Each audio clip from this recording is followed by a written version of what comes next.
तीन खबरें आपके सामने हैं। लेबनान में बड़ा अटैक किया गया है, सबब में अटैक किया गया है, बेरूत के सबब में हिजबुल्लाह के कमांड सेंटर पर अटैक किया गया है। बड़ी खबर, कमांड सेंटर में जो बंकर है वहां पर नसरुल्लाह मौजूद था। बड़ी खबर, सोर्सेज के हवाले से जानकारी है कि नसरुल्लाह सुरक्षित है। हमारे एक्सपर्ट्स कह रहे हैं कि अगर यह अटैक बंकर में रहते हुए नसरुल्लाह के किया गया तो वो एकदम वेपराइज हो गया, उसका बचना नामुमकिन है। डीएनए मिलने में भी कम से कम 15 दिन लग जाएंगे। इस वक्त का क्विक अपडेट सीधे मैं चलूंगा अमिताभ सर के पास। अमिताभ सर, मैं आपसे क्रिटिकल एनालिसिस जानना चाह रहा हूं। जिस वक्त यह अटैक हुआ, नेतन्याहू एक प्रेस ब्रीफिंग कर रहे थे न्यूयॉर्क में, तुरंत वो ब्रीफिंग छोड़ के अपने ऑपरेशनल रूम में जाते हैं। नेतन्याहू ने ईरान को धमकी दी है यूएन के अंदर, यूएन की समिट के अंदर। मैं आपसे जानना चाह रहा हूं, नेतन्याहू न्यूयॉर्क में हैं, अमेरिका को यह भी इंफॉर्मेशन इन्फॉर्म नहीं किया गया इस अटैक से पहले।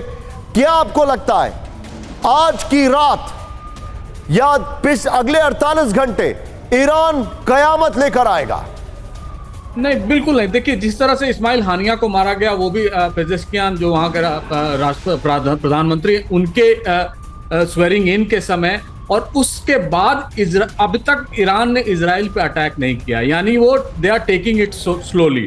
लेकिन मैं ये भी बता दूं, जिस तरह से बॉम्बिंग हो रही है पिछले 3-4 दिन से, 2000 के लगभग बॉम्बिंग किया इजराइल ने, ये किसी भी सोचने के परे होगा कि हसन नसरुल्लाह अभी अपने हेडक्वार्टर्स में होंगे। तो अगर कोई ये मान के चल रहा है कि वो हेडक्वार्टर्स में वो भी वॉर रूम में होंगे और वो भी देख रहे होंगे, तो ये बिल्कुल गलत है।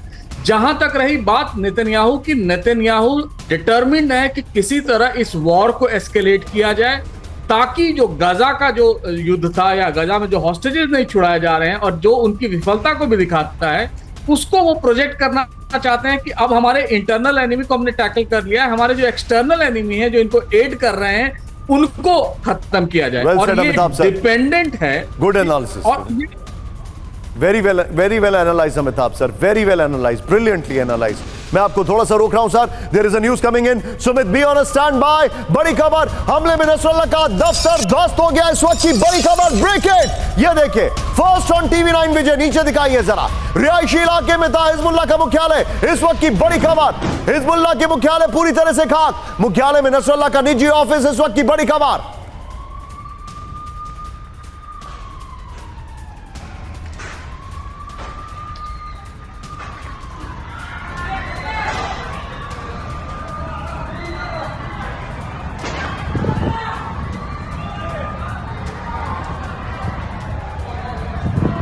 वक्त की बड़ी खबर मैं आपको दिखा रहा हूं, ये बड़ी खबर है। सुमित के पास क्विकली चाहिए, चलिए जो शॉट्स हैं अटैक के विजय, वो वाले लीजिए शॉट्स जो अभी अलग अलग अटैक के शॉट्स हैं, सीधे चलिए। सुमित, मैं एक और बड़ी खबर बता रहा हूं, be on standby, the news is flowing in. इस वक्त की बड़ी खबर, बेरूत हमले के बाद नेतन्याहू ने छोड़ी प्रेस कॉन्फ्रेंस, लेकिन खुफिया जानकारी के आधार पर आईडीएफ का हमला। इस वक्त की बड़ी खबर, यह देखिए जरा, 6 बजे नसरुल्लाह के ऑफिस जाने की सूचना, बड़ी प्रिसिशन के साथ खबरें भी आ रही हैं यहां पर। यह देखिए जरा, 6:05 पर आईडीएफ ने मुख्यालय पर बमबारी की। मैं चाहूंगा ये दोनों ब्रेकिंग, दोनों शॉट दिखाइए विजय, दोनों ब्रेकिंग, दोनों शॉट दिखाइए। ये दोनों बहुत बड़ी खबरें हैं। सीधे चलिए सुमित के पास। सुमित, आपके सोर्सेज क्या कह रहे हैं?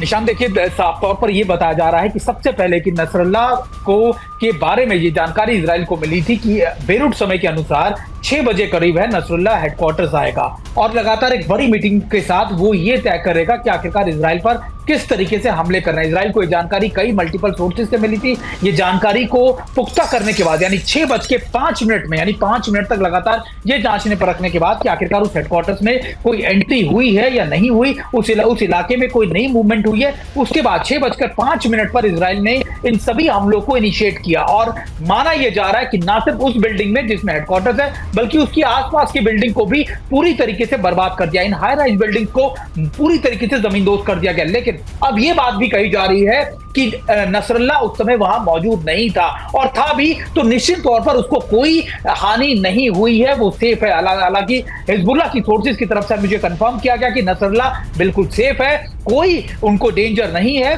बस इतनी बात उनकी तरफ से कही गई है। लेकिन ये जरूर है निशांत कि जिस तरीके से इजराइल ने ये ताबड़तोड़ एयर स्ट्राइक्स को अंजाम दिया, जिस तरीके से इससे पहले भी आईडीएफ ने बड़े हिजबुल्लाह के कमांडर्स को मार गिराया। इससे एक बड़ा खतरा इस समय हिजबुल्लाह पर बना हुआ था। हिजबुल्लाह की पूरी लीडरशिप लगभग खत्म हो चुकी है। सिर्फ नसरल्लाह के बाद कोई अगर एक आधा लीडर बचता है तो साउथ लेबनान में लोकल मैं आपको यहां पर एक खबर बताना चाहूंगा सईद भाई, ये खबर देखिए, इस वक्त की बड़ी खबर, और ये आपके अब बड़ी खबर आ रही है कि इजराइल ने, जो हमारे पास जानकारी आ रही है, हिजबुल्लाह के अल मनार टीवी के हवाले से खबर है, हिजबुल्लाह के अल मनार टीवी के हवाले से खबर मैं आपको बताने वाला हूं। वो खबर ये है,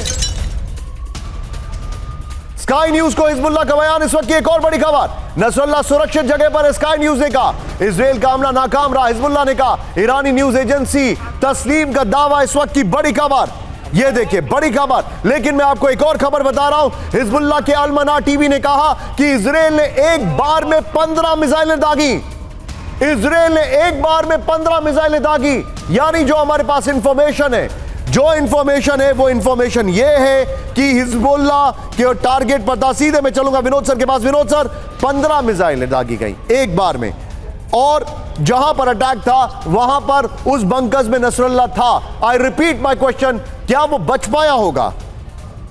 इम्पॉसिबल। मैं इसको जब आपने ब्रेक लिया दूसरे लोगों पे गए तो थोड़ा बहुत मेरी एनालिसिस ये कहती है, जो लाल गुबार आप देख रहे हैं, ये जमीन की जो मिट्टी है वो उड़ी है। इसका ये मतलब है कि it is a bunker buster bomb, इसमें कोई संदेह नहीं है।